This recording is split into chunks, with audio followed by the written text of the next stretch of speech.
বদরের ময়দানে মাত্র 313 জন, দুশমন ছিল 1000। বিজয় হয়েছে মুসলমানের। 1000, 3000, 5000 ফেরেশতা আল্লাহ পাঠাইলেন। মুসলমানের পক্ষে ফেরেশতারা যুদ্ধ করলো। জিব্রাইল আমিন কমান্ডার হলেন, বিজয় মুসলমানের হলো। এমনি ভাবে একটা দুইটা যুদ্ধ নয়, উহুদের যুদ্ধে মুসলমানের বিজয়, খন্দক যুদ্ধে মুসলমানের বিজয়, মুতার যুদ্ধে এত বড় যুদ্ধ, মাত্র 3000 মুসলমান, দুশমন হলো 2 লক্ষ, সেখানেও মুসলমানের বিজয়, মুসলমানের বিজয়। ভাইরা ইয়ারমুকের যুদ্ধ, সৈন্য মাত্র 60 জন, আর দুশমন হলো 60,000।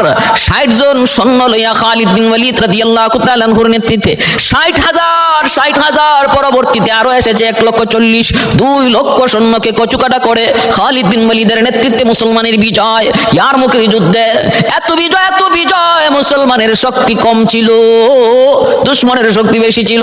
বোঝা গেল আল্লাহর গাইবী মদদের দ্বারা, আল্লাহর গাইবী সাহায্যের দ্বারা বিজয় এসেছে।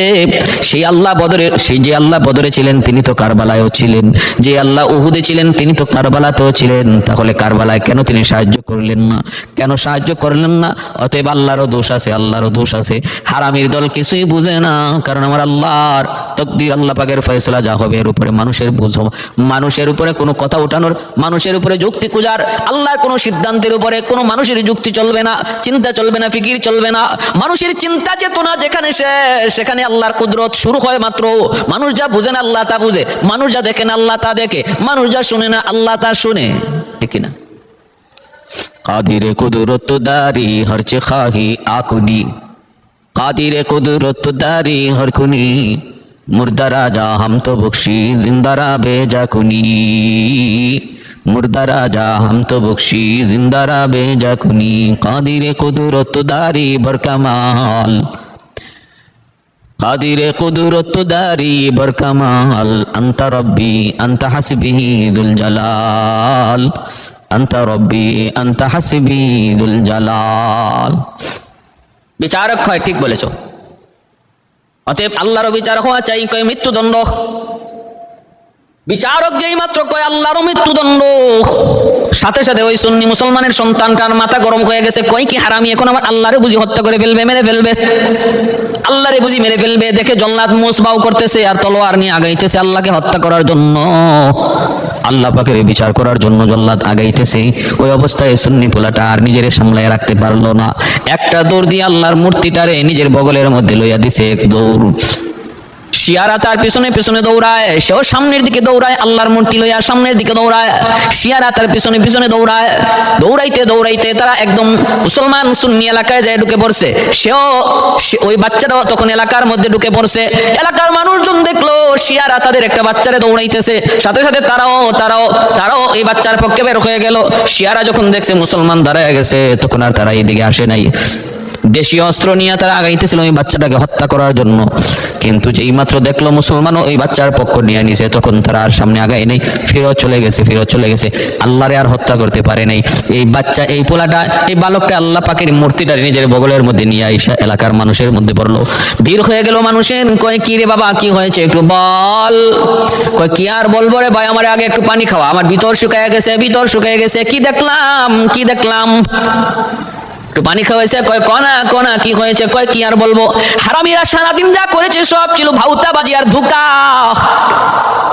নবী পরিবারের প্রতি যে মহব্বত দেখাইছে সারাদিন, নিজের শরীর থেকে রক্ত জড়াইয়া, সব তাদের অভিনয়। মূলত ওদের অন্তরে আমার নবীর পরিবারের প্রতি বিদ্বেষ। কেমনে বুঝলি? কয় রে ভাই, আমি ঢুকে গেছিলাম ফাঁকি দিয়া অবস্থা দেখার জন্য, এদের পরিস্থিতি বুঝার জন্য। আমাকে দেখে নাই, কেউ টের পায় নাই। এরপরে ঢুকে দেখি তামসা আর তামসা। কারবালার ঘটনার জন্য ইমাম হুসাইনকে দায়ী কইরা হুসাইনের মাথাটাও আলাদা করে দিল, এরপরে মা ফাতেমার মাথাটাও আলাদা করে দিল, উনারও দোষী বানাইলো, এরপরে আলীরও দোষী বানাইলো, মাথাটা আলাদা করে দিল। আমার নবী রহমতের নবীরও একটা মূর্তি বানায় রাখলো, কারবালার জন্য নবীরও দোষী বানাইলো, তলোয়ার দিয়ে নবীর কল্লাটা আলাদা করে ফেললো। আরেকটা মূর্তি আমার আল্লাহর মূর্তি বানাইলো, ওই মূর্তি আল্লাহর মূর্তির উপরেও তারা অভিযোগ তুললো, আল্লাহরও নাকি কারবালার ঘটনার জন্য দোষ আছে, অতএব আল্লাহর বিচারও করবে। যেই মাত্র জল্লাদ আসছে আল্লাহকে হত্যা করার জন্য, আমি আর তো বসে থাকতে পারি না, আমার আল্লাহরে মেরে ফেলবে আর আমি বসে থাকবো। দৌড় দিয়া জীবনের রিস্ক লইয়া আমি আল্লাহরে বগলে লইয়া দৌড়ে চলে আসছি। পিছনে পিছনে ধাওয়া দিছে, পায় নাই। মুসলমানরা তখন বলতেছে, বাবা রে ভালো করছো রে বাবা, যেইভাবে তোর পিছনে এরা দাওয়া করেছিল, যদি লাগাল পাইতো তাহলে তোরে মেরে ফেলতো, আল্লাহ তোরে বাঁচাইছে। যদি পাইতো তোরে মেরে ফেলতো, আল্লাহ তোরে বাঁচাইছে। তখন ওই বাচ্চাটাই বলতেছে, কও কি তোমরা উল্টা কথা বলো, আল্লাহ আমারে বাঁচাইলো কেমনে? আমি তো আল্লাহরে বাঁচাইলাম। যদি আল্লাহরে বগলে কইরা মিলয়া না আইতাম, তাহলে ওরা তো আল্লাহরে মেরে ফেলতো। শিশু বাচ্চাটার বুঝ যদ্দুর অদ্দুরই বলছে। ওর বুঝটা হলো আল্লাহর মূর্তিরে মেরে ফেললে আল্লাহরে মেরে ফেলা হয়ে যায়। এর এই বুঝটাই নাই।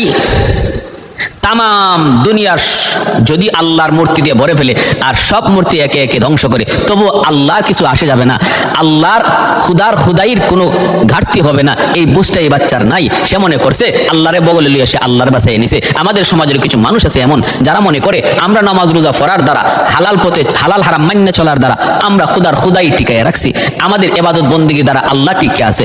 না না, আমি যদি আল্লাহর বন্দেগী নাও করি, আল্লাহ পাকের বিন্দু পরিমাণও কোনো খুদাইয়ের ভিতরে কমতি আসবে না। তামাম দুনিয়ার সমস্ত মানুষ যদি আল্লাহকে আল্লাহ না মানে, তবুও আল্লাহর কোনো কম হবে না।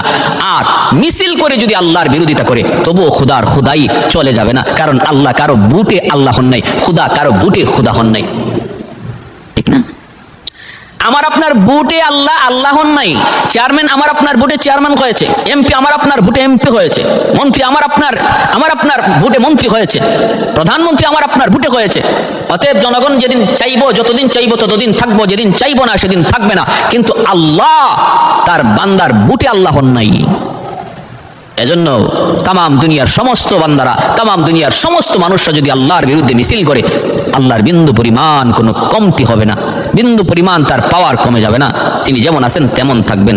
অতএব ইবাদত বন্দেগী করার দ্বারা আল্লাহর কোনো ফায়দা নাই, ইবাদত বন্দেগী না করার দ্বারা আল্লাহর কোনো ক্ষতি নাই।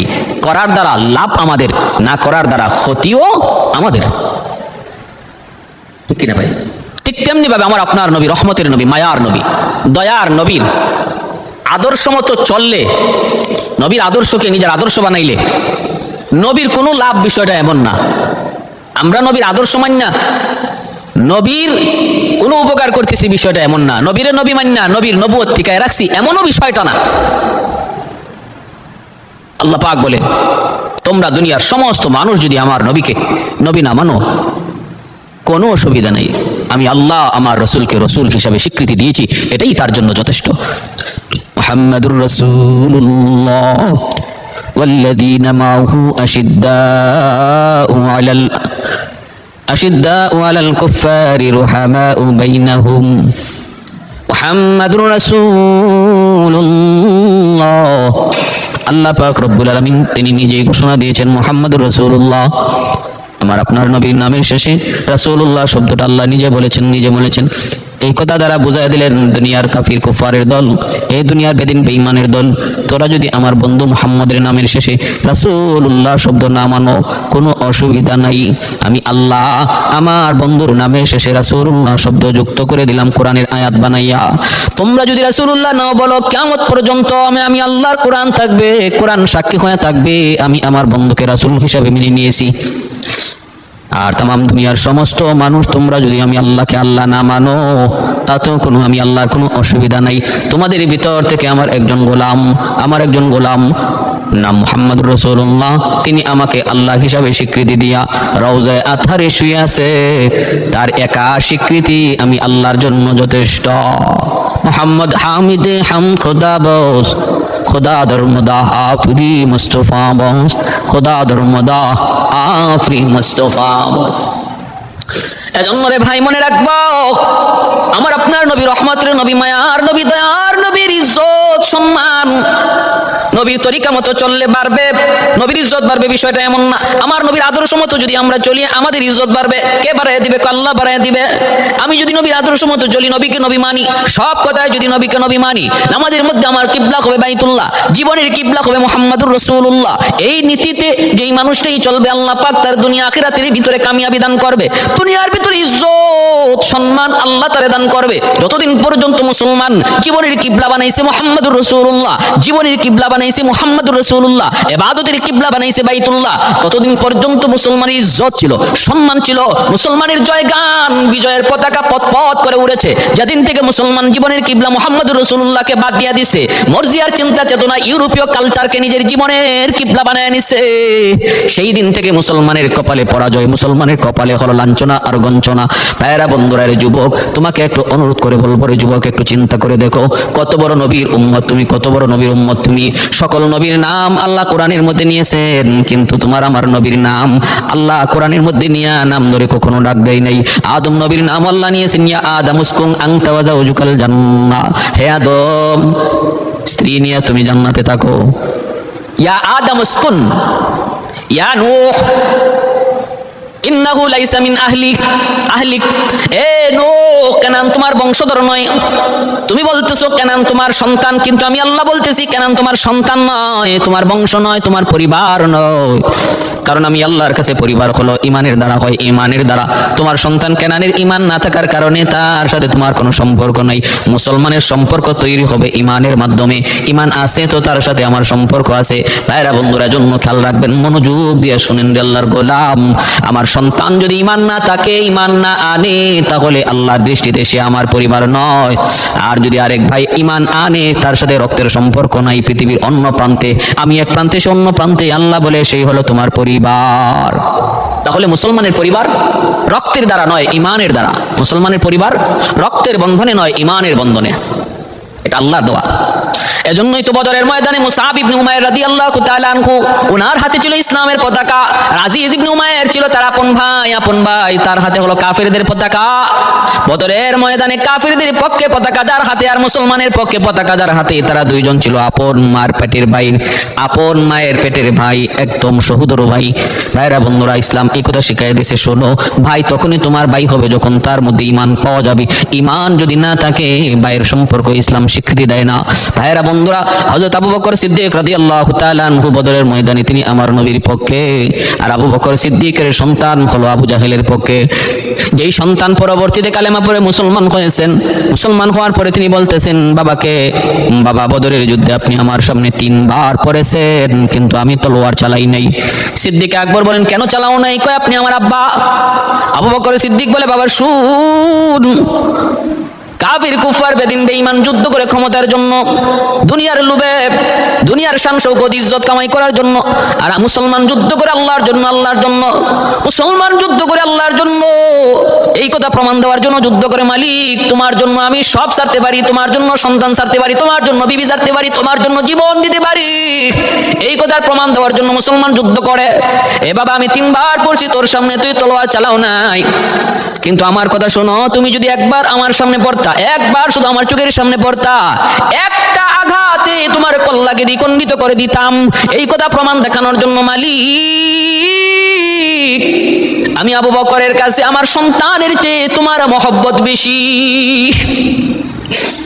सैयद कौनैन तेरी जान सारों को सलाम, सैयद कौनैन तेरी जान सारों को सलाम, यानी गिरदोन नबूवत के सितारों को सलाम, यानी गिरदोन नबूवत के सितारों को सलाम, उन हिजाज़ी गाजियों को शख्सवारों को सलाम, उन हिजाज़ी गाजियों को शख्सवारों को सलाम, यानी गिरदोन नबूवत के सितारों को सलाम, यानी गिरदोन नबूवत के सितारों को सलाम, सैयद कौनैन तेरी जाने सारों को सलाम, यानी गिरदोन नबूवत के सितारों को सलाम।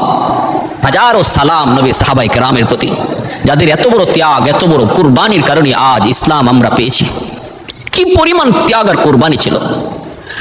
এর যুবক, এজন্য বলতেছি, শুনো, নূহ নবীর আল্লাহ ইয়া নূহ কয়ে ডাক দিছে, ইব্রাহিম নবীর আল্লাহ ইয়া ইব্রাহিম, কাদ সাদ্দাকতার রুইয়া ইন্না কাযালিকা নাজিল মুহসিনিন। ও ইব্রাহিম, কই আল্লাহ ইব্রাহিম কয়ে ডাক দিছে, ইয়া ইয়াহইয়া খুদিল কিতাবা বিকুওয়া। আল্লাহ পাক রব্বুল আলামিন নবীদেরকে এইভাবে ডাক দিছে, ওমা তিলকা বিয়ামিনিকা ইয়া মূসা। আল্লাহ পাক নাম ধরে ডাক দিছে, কিন্তু তোমার আমার নবীর আল্লাহ কেমনে ডাক দিছে শুনবানি। ইয়া আইয়ুহার রাসূল, ইয়া আইয়ুহান নবী, ইয়া আইয়ুহাল মুজাম্মিল, ইয়া আইয়ুহাল মুদ্দাসির। ওগো আমার মায়ার নবী, মায়ার রাসূল, ও ও চাদরওয়ালা, ও চাদরওয়ালা, এইভাবে আল্লাহ সম্বোধন করেছেন। ও মুহাম্মদকে আল্লাহ কোথাও ডাক দেন নাই। সুবহানাল্লাহ। এতটা মহব্বত, এতটা ভালোবাসা, এতটা মহব্বত, এতটা ভালোবাসা আমার নবীর প্রতি আল্লাহ পাকের ছিল। এজন্যই তো ভাইরা নবীর গুণগান, নবীর প্রশংসা। আমার নবীর আলোচনা শুধু আমার নবীর জন্মের পর থেকে নয়, নবীর জন্মের 1000 বছর আগে ও নবীর কথা আলোচনা হয়েছে তাওরাত কিতাবে। আমার নবীর জন্মের 1000 বছর আগেও তাও জাবুর কিতাবে আলোচনা হয়েছে নবীর আলোচনা। এমনি ভাবে সকল আসমানি কিতাবে আমার নবীর জীবনী নিয়ে আলোচনা হয়েছে, তাওরাত কিতাবে আলোচনা হয়েছে, তাওরাত কিতাবে আলোচনা হয়েছে। আমার ভাইয়েরা বন্ধুরা, একটা দুইটা নয়, অসংখ্য অগণিত সহিফার মধ্যে আমার নবীর নাম নিয়ে আলোচনা হয়েছে। হ্যাঁ, সব জায়গায় নবীর গুণগান, নবীর আলোচনা হয়েছে। এজন্য বলতেছি রে ভাই, মনে রাখবেন নবীর জন্মের 1000 বছর আগের একটা ঘটনা আমি আপনাদেরকে শোনাই। নবীর জন্মের 1000 বছর আগে কি হয়েছিল ভাইরা বন্ধুরা? আমার নবীর জন্মের 1000 বছর আগে ইয়ামেনের একজন বাদশা, যার নাম ছিল তুব্বাই আউয়াল হিময়ারি। ওই তুব্বাই আউয়াল হিময়ারি সে 400 জন আলেমকে সাথে নিয়া, 400 জন আলেমকে সাথে নিয়া তুব্বাই আউয়াল হিময়ারি সে বের হয়েছে। কোথায় যাবে? কয় মক্কা শরীফ যাবে। কোথায় যাবে? কয় মক্কা শরীফ যাবে। 1,30,000 পদাতিক বাহিনী, আবার হলো কি 1,32,000 অশ্বারোহী। কত বড় বিশাল বাহিনী! 400 জন আলেম, 1,32,000 অশ্বারোহী, 1,30,000 পদাতিক বাহিনী নিয়ে আসে কাবা শরীফ দেখার জন্য, মক্কা শরীফ দেখার জন্য সে রওনা দিয়েছে। কবে? আল বিদায়া ওয়ান নিহায়া কিতাবের ভিতরে লিখেন আমার নবীর জন্মের 1000 বছর আগে। আর ঈসা আলাইহিস ইসলামের জন্মের 430 বছর আগে। ঈসা আলাইহিস ইসলামের জন্মের 430 বছর আগে বাইতুল্লাহর কাছে চলে আসলো। কিন্তু এত বড় বিশাল বহর, এরপরও বাইতুল্লাহ থেকে, খানায় কাবার আশপাশ থেকে, মক্কা থেকে মানুষজন তাকে সুস্বাগতম জানানোর জন্য কেউ বের হলো না। বাদশার মাইন্ডে বড় লাগলো। এইবার বাদশা বলতেছে, আমার বড় কষ্ট লাগলো। ঘটনা কি? কেউ তো আমার সম্মানে বের হলো না, আমি এত বড় একজন বাদশা, এত বড় বিশাল বাহিনী নিয়ে আসলাম, কিন্তু মক্কার মানুষ আমাকে সুস্বাগতম জানাইলো না কেন? এই চিন্তায় বাদশা বিভোর হয়ে গেল। তখন 400 জন আলেম তারা বলতেছে, জাহাপনা, এটা আপনি মনে কিছু নিবেন না, কারণ মক্কার মানুষের কাছে আছে বাইতুল্লাহ, খানায় কাবা, এই ঘর আল্লাহর ঘর, এই ঘরের ইজ্জত তাদের কাছে সবচেয়ে বেশি। এই ঘরের চেয়ে ইজ্জত বেশি এমন কোনো বস্তু দুনিয়ায় নাই। এজন্য তারা এই ঘরকে পিছনে রেখে কারো সম্মানে মক্কা থেকে বের হয় না। যদি আল্লাহর ঘরকে পিছন দিয়া কারো সম্মানে মক্কা থেকে বের হয়, তাহলে আল্লাহর ঘরের সম্মান নষ্ট হয়, আল্লাহর ঘরের চেয়ে ওই ব্যক্তিকে সম্মান বেশি দেওয়া হয়ে যায়। এজন্য ওরা বের হয় না। কোথায় নাকি এই ঘর আমার আজকে আমার ইজ্জত দেওয়া থেকে বাধা হয়ে দাঁড়ালো, ঠিক আছে, আমি এই ঘর ভেঙে ফেলবো। শয়তানি বুদ্ধি মাথায় ঢুকাই দিছে। শয়তানি বুদ্ধি, বলুন তো, আল্লাহর ঘর ভাঙবে আর ঘরের মালিক তাকায় তাকায় শুধু দেখবে না? আপনার ঘর ভাঙতে আসবে আর আপনি তামসা দেখবেন? কখনো না। গায়ে শক্তি রাখতে আপনি বাধা দিবেন। নিজের ঘরই যদি ভেঙে ফেলে তাহলে আর নিজের ইজ্জত থাকে কি? উলামায়ে কেরাম বুঝাইতে চাইলেন, বাচ্চা এমন কাজ আপনি করবেন না, সব জায়গায় হাত দিবেন না, সব জায়গায় তামসা করা চলে না, এমনটা করবেন না। কয় না না, আমি ভেঙে ফেলবো। উলামায়ে কেরামের কথা বাদশা মানলো না, সব কথা মানে কিন্তু এটা মানলো না। মাথার মধ্যে সিট উঠছে, রক্ত চড়ে গেছে। আল্লাহর ঘর বাইতুল্লাহ ভেঙে ফেলবে, কারণ এই ঘর তার সম্মানে বাধা হয়ে দাঁড়াইছে। আল্লাহর ঘর বাইতুল্লাহর কাছে যায় যখন হাত লাগাইছে আল্লাহর ঘরকে নষ্ট করার জন্য, সাথে সাথে আল্লাহ পাকের অ্যাকশন শুরু হয়ে গেল। আল্লাহ সব সময় ধরে না, আল্লাহ মাঝে মাঝে ধরে, ধরলে আল্লাহ ছাড়ে না। আল্লাহ যারে ধরে কেউ তারে ছাড়াইতে পারে না। ইন্না বাতুশা রাব্বিকা লাশাদীদ। আল্লাহ পাকের ধরা বড় কঠিন ধরা। আল্লাহ সুযোগ দেয়, সাথে সাথে আল্লাহ কাউকে ধরে না। ফেরাউনও আল্লাহ সুযোগ দিয়েছে 350 বছর, এরপরে ধরছে। এমন ধরা ধরছে, লোহিত সাগরে চুবায়া আল্লাহ মারছে, পানিতে চুবায়া ফেরাউনকে মারা হয়েছে। কতবার যে কইছে মুসার খোদার উপরে ঈমান আনলাম, মুসা তোমার খোদার উপরে ঈমান আনলাম, আমারে বাঁচাও। এমনও বলছে আল্লাহ তোমারে মানি, কিন্তু জিব্রাইল বলছেন যে না, আর সুযোগ নাই। আযাবে নিপতিত হওয়ার পর যদি কেউ তওবা করে, তওবা আল্লাহ কবুল করে না। সাকরাত শুরু হয়ে যাওয়ার পরে যদি কেউ তওবা করে, তওবা আল্লাহ কবুল করে না। আযাবে পতিত হওয়ার আগে যদি কেউ তওবা করে, আল্লাহ তার তওবা কবুল করে। সাকরাত শুরু হওয়ার আগে যদি কেউ তওবা করে, আল্লাহ তার তওবা কবুল করে। পশ্চিম দিগন্তে সূর্য উঠবে, তওবা কবুল হবে না। সাকরাত শুরু হলো মানে তার জীবনের পশ্চিম দিগন্তে সূর্য উঠে গেল। কেউ আযাবে পড়ে গেল মানে তার জীবনের পশ্চিম দিগন্তে সূর্য উঠে গেল, তার আর তওবা কবুল হবে না। এজন্য আমার আপনার তওবা করার সময় সাকরাত শুরু হওয়ার আগ পর্যন্ত মনে রাখবা। কার কখন সাকরাত শুরু হবে তা তো কেউ জানি না ভাই, কার কখন সাকরাত শুরু হবে এটা তো কারো জানা নেই। এজন্য প্রতিটা মুহূর্ত হলো আমার তওবা করার সময়, প্রতিটা মুহূর্তই হলো আমার তওবা করার টাইম। আল্লাহর কাছে অনুনয় বিনয় করা, অনুতপ্ত হওয়া, আল্লাহ জীবনে বহু ভুল করেছি, আল্লাহ তুমি আমার ভুলগুলি মাফ করো, সামনের জীবনে আর কোনো ভুল করবো না।